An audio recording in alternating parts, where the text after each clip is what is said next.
Drugs రహిత హైదరాబాద్ కోసం ప్రతి ఒక్కరు కూడా కృషి చేయాలని అన్నారు బీజేపీ ఎంపీలు కొండా విశ్వేశ్వరరెడ్డి, రఘునందన్ రావు.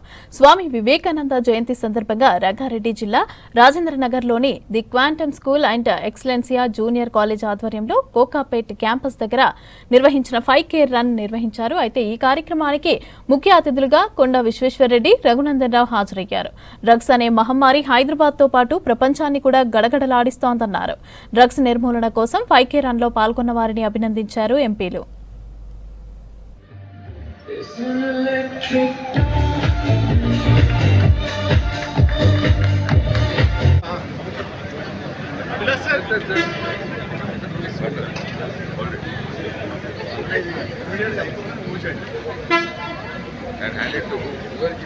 ఐదు వందల పైచిలకు హైదరాబాద్ వాస్తవ్యులు ఈ ప్రోగ్రాంలో పార్టిసిపేట్ చేయడం, ఇంత చలిని తట్టుకొని కూడా ఇంత గొప్ప రన్ని వాళ్ళు చేయడం అనేది మాకు చాలా సంతోషదాయకం అండి. దాదాపు 500 పైచిలకు హైదరాబాద్ వాస్తవ్యులు ఈ ప్రోగ్రాంలో పార్టిసిపేట్ చేయడం, ఇంత చలిని తట్టుకొని కూడా ఇంత గొప్ప రన్ని వాళ్ళు చేయడం అనేది మాకు